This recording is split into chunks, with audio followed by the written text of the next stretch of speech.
Assalamualaikum. Pada video ini saya akan menjelaskan mengenai cara untuk mengikuti tutorial online, TAP, dan juga karel atau karya ilmiah. Jadi seperti biasanya, pastikan untuk koneksi internet teman-teman sudah terhubung dengan baik, dan teman-teman bisa memilih menggunakan device yang tersedia, bisa menggunakan handphone, bisa menggunakan laptop atau PC juga.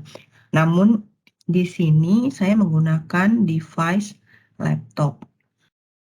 Oke, langsung saja menuju ke websitenya elearning.ut.ac.id seperti ini, kemudian tekan enter.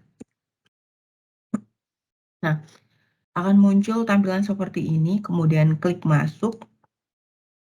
Kemudian kita di-require atau diminta untuk memasukkan username dan juga password, kemudian diklik masuk.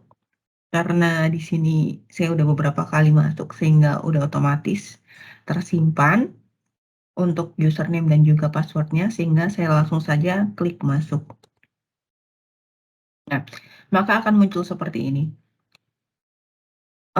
Di minggu yang lalu di e-learning ini hanya muncul mengenai tugas akhir program atau TAP. Dan memang ada pengumuman yang menginformasikan bahwa karya ilmiah itu akan muncul di e-learning tanggal 10 Oktober. Kemarin sebenarnya sudah saya periksa dan sudah muncul. Oke, langsung saja kita buka untuk karya ilmiahnya. Jadi di sini karya ilmiah dengan kode EXI 45601140 ini sesuai dengan jurusan masing-masing. Begitu juga dengan tugas akhir TAP. Karena untuk tugas akhir TAP itu di situ ada beberapa mata kuliah pendukung, di mana kebetulan karena jurusan saya adalah akuntansi, jadi ada 4 mata kuliah pendukung, dan itu sudah dijelaskan di ada di LKAM, ada juga pas waktu kita daftar ulang, dan lain-lain. Langsung saja kita menuju ke karya ilmiah. Nah, di sini isinya seperti ini, ada kegiatan belajar 1 sampai dengan kegiatan belajar 14. Kalau dihitung berarti kurang lebih ada 1, 2, ada 3,5 bulan untuk mengikuti kegiatan perkuliahan tutorial online untuk mata kuliah karya ilmiah. Jadi ini adalah kegiatan belajar pertama. Di sini ada sapaan dosen. Jadi dosen pengampu mata kuliah ini adalah Ibu Heriani. Coba kita lihat videonya seperti apa.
Kemudian di bawahnya ada keterangan, menulis artikel ilmiah merupakan kemampuan yang kompleks yang didukung oleh pengetahuan dan latihan yang siklikal dan berkelanjutan. Isi tulisan akan mencerminkan seberapa banyak Anda membaca dan mengunyah berbagai informasi dari bermacam sumber. Jadi nanti untuk tema dari artikel ilmiahnya bisa disesuaikan dengan masing-masing jurusan yang teman-teman ambil, dan nanti teman-teman juga bisa mengambil beberapa rangkuman atau beberapa referensi dari berbagai macam sumber dan referensi atau buku ataupun sumber lainnya. Tanpa membaca berbagai sumber dengan cukup, pasti Anda akan kesulitan dalam menulis. apa yang akan ditulis kalau isinya tidak ada. Kurang lebih seperti itu tadi. Itulah mengapa Anda wajib mengikuti pembelajaran atau bimbingan EKSI 4560 karya ilmiah ini. Kesertaan Anda dalam mata kuliah ini diharapkan dapat memberikan pengalaman belajar termasuk masukan dari para pembimbing agar artikel ilmiah yang dihasilkan bebas plagiasi dan layak publikasi. Jadi nanti sepertinya akan ada sesi diskusi, jadi nanti bisa mendapatkan bimbingan atau masukan dari para pembimbing kita terkait karya ilmiah yang sudah kita buat, sehingga nantinya karya ilmiah kita bebas plagiasi dan lolos, dan layak dipublikasi. Kemudian ini ada beberapa capaian, di mana capaiannya antara lain kita bisa merumuskan permasalahan sesuai dengan bidang ilmunya dengan baik, bisa membuat judul tulisan artikel ilmiah dengan tepat, mengolah hasil bacaan atau referensi untuk mendukung dan pengembangan atau penulisan artikel ilmiah dengan baik, menyusun kerangka karangan atau outline penulisan artikel ilmiah dengan baik, menulis artikel ilmiah secara utuh berdasarkan kerangka karangan yang dibuat, dan yang terakhir adalah memperbaiki atau memfinalkan artikel ilmiah menjadi lebih baik sehingga layak publikasi. Dan untuk sumber dan juga bahan belajarnya dalam orientasi mata kuliah ini, kita diminta untuk mempelajari panduan mata kuliah karya ilmiah atau EKSI 4560 yang telah disediakan dan disiapkan oleh UT. Kemudian kita bisa mencari atau mengambil contoh satu artikel ilmiah dari Google atau sumber lainnya untuk dianalisis dan dikenali ciri atau karakteristik yang membuat tulisan itu disebut artikel ilmiah. Jadi kalau nggak salah beberapa hari yang lalu itu saya juga menemukan artikel, bukan artikel, semacam panduan di Telegram terkait karya ilmiah itu. Mungkin nanti akan saya jelaskan di video selanjutnya. Dan di situ ada akses free untuk mahasiswa UT untuk mendapatkan sumber-sumber yang memang di-require atau yang terpercaya, jurnal-jurnal yang terpercaya di situ dan free untuk mahasiswa UT. Dan itu sudah disediakan include dengan username dan juga passwordnya. Kemudian berdasarkan rumusan CPMK itu adalah capaian pembelajaran mata kuliah. Skenario pembelajaran yang akan dilaksanakan adalah satu, gambaran umum aktivitas belajar. Jadi, gambaran umumnya adalah dengan metode belajar mandiri dan tugas. Jadi kita diminta untuk mempelajari skenario pembelajaran dalam orientasi mata kuliah. Kemudian mempelajari panduan karya ilmiah yang memuat ketentuan tentang pembelajaran dan kaidah penulisan karya ilmiah. Kemudian juga mengerjakan tugas pendahuluan dengan memilih dan mempelajari satu artikel ilmiah yang Anda peroleh dari Google atau sumber lainnya. Kemudian, tugas-tugas yang harus dikerjakan mandiri. Tugas 1, merumuskan masalah dan topik dan membuat judul artikel ilmiah. Jadi di sini teman-teman bisa mencari pokok permasalahan atau topik permasalahannya, kemudian bisa menarik judul dari permasalahan yang sudah kita dapatkan tersebut. Nah, kalau saya rencananya karena saya jurusan akuntansi, jadi saya juga mencari beberapa topik yang akan saya bahas dalam karya ilmiah saya di tempat kerja saya. Akan tetapi langkah pertama yang harus dilakukan adalah saya membuat beberapa alternatif judul dan juga kerangka masalah atau topik permasalahannya. Kemudian saya membuat daftar data-data apa saja sih yang saya butuhkan untuk membuat karya ilmiah dengan topik dan dengan judul tersebut. Kemudian saya buat semacam proposal dan saya kirimkan atau saya berikan ke tempat di mana saya ingin mengambil data, yaitu di tempat kerja saya. Karena memang tidak sembarangan data itu bisa keluar, sehingga kita harus membuat semacam proposal atau permohonan permintaan untuk pengambilan data. Jika memang disetujui, maka kita akan bisa mendapatkan data tersebut untuk kemudian kita olah dan bisa menyelesaikan permasalahan yang ada di tempat tersebut. Sehingga kita bisa menarik kesimpulan. Kurang lebihnya seperti itu. Kemudian tugas yang kedua adalah mencari, membaca, dan mengorganisasikan bacaan minimal 10 referensi dari 5 artikel dan buku. Pendukung penulisan artikel ilmiah serta membuat kerangka karangan penulisan artikel ilmiah. Ini kurang lebih seperti yang saya jelaskan barusan.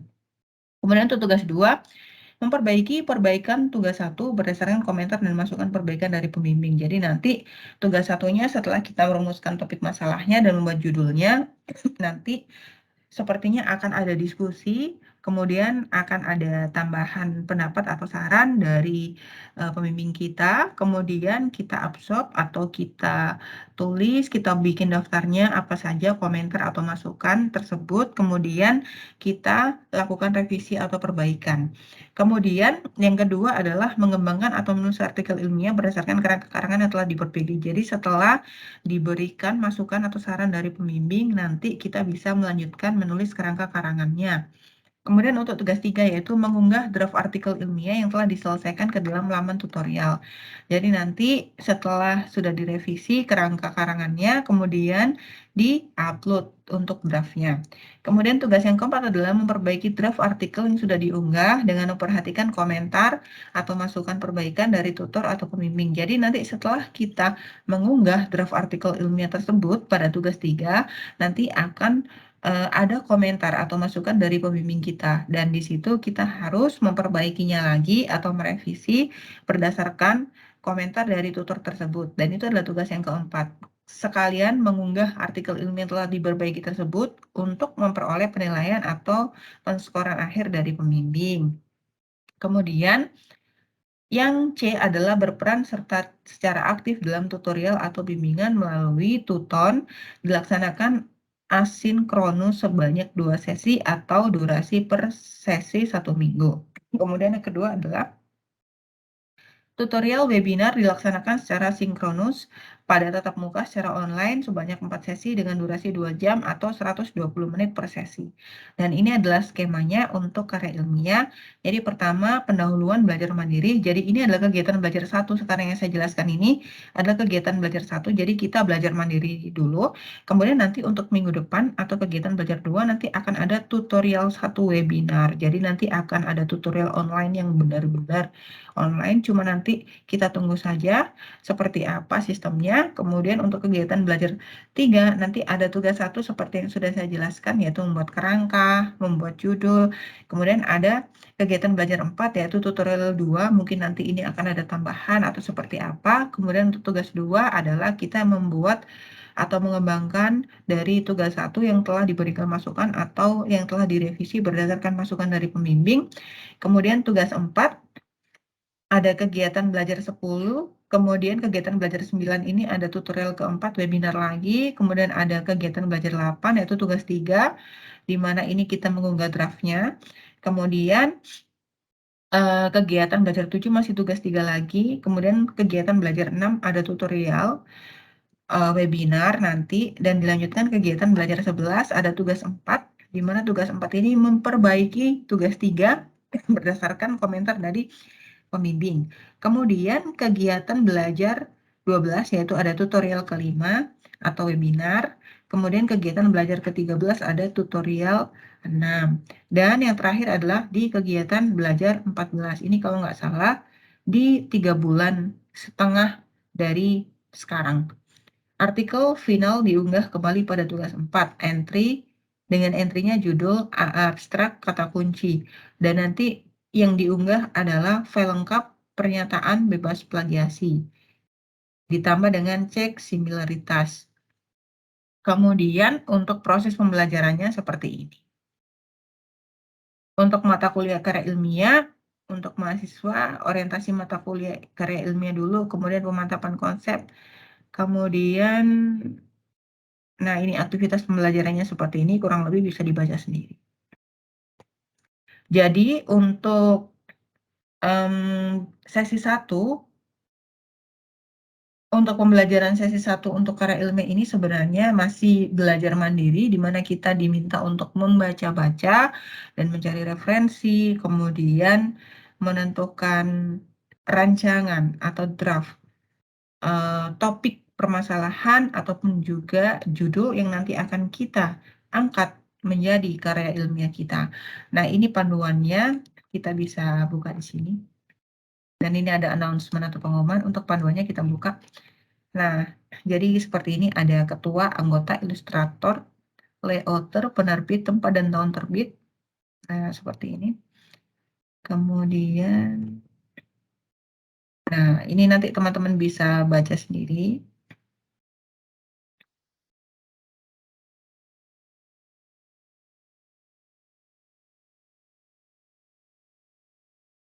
Ini adalah panduannya, ini yang harus kita baca dan kita pelajari.